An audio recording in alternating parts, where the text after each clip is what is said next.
Define the problem. One of the common mistakes leaders do when dealing with problems is to make suppositions about the problem that have no facts and develop a solution in the hope that it will solve the problem. The reality is that in most situations, people are not good at solving problems. One common error is to begin the analysis of the problem by formulating conclusions and not giving enough time to discuss the problem. Sometimes the analysis and discussion favor a specific solution that we like or understand. This is called the bias to preferred solution. But the most critical error is to start working on the wrong problem. This happens when the solutions are designed to work on a symptom rather than the actual problem.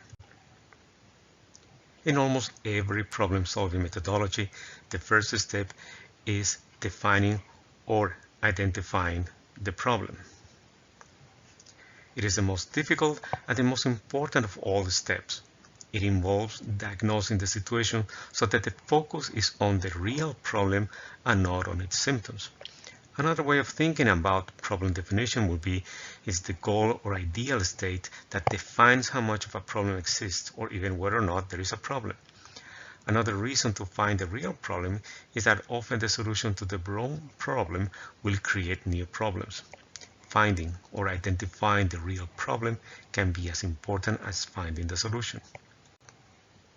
Root cause analysis is a popular and often used technique that helps people answer the question of why the problem occurred in the first place. It seeks to identify the origin of a problem using a specific set of steps to find the primary causes of the problem. With this technique, you can determine what happened, determine why it happened, and then use that information to figure out what to do to reduce the likelihood that the problem will happen again. The first step in the root cause analysis is to start with the definition of the problem, then gather information about the problem.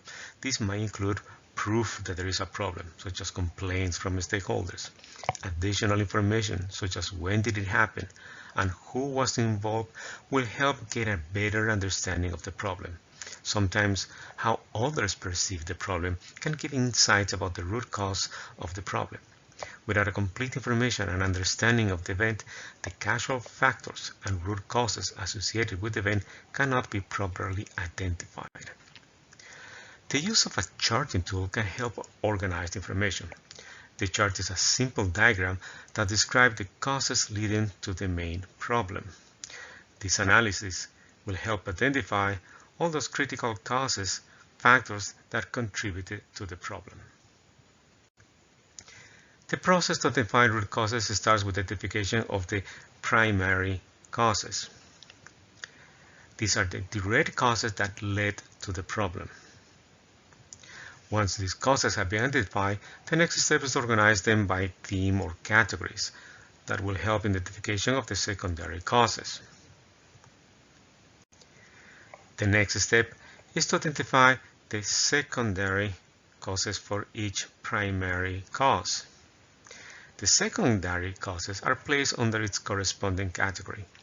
Depending on the complexity of the problem, one can add more branches to the diagram, but it's not necessary that all branches have all levels identified. Some categories will have more causes than others. Finding root causes can be done by digging deeper, asking repeated why questions of the contributing factors. This is called the 5 whys technique. For the first cause, you ask, why did it happen? Then you find the second cause and you ask again, why did that happen? Asking these questions until there are no more causes. The last step consists of an analysis of the entire diagram, all the causes that contributed to the problem, and identify the main cause or causes that led to the problem. This is the cause or causes that, if eliminated, would have either prevented occurrence or severity of the problem. This is the technique to identify the root causes of the problem and the solutions that can then address the problem. For example, the donor has been complaining that the project status report is taking too much time, longer than was agreed. Initial analysis identified problems in the use of the system that consolidates all monitoring information. That might lead to think that there is a problem with the system. But further analysis discovered that the causes for the delays in the donor report was caused by the lack of adequate training in collecting information, which led to delays in the whole process. Better training was needed, not a fix on the system.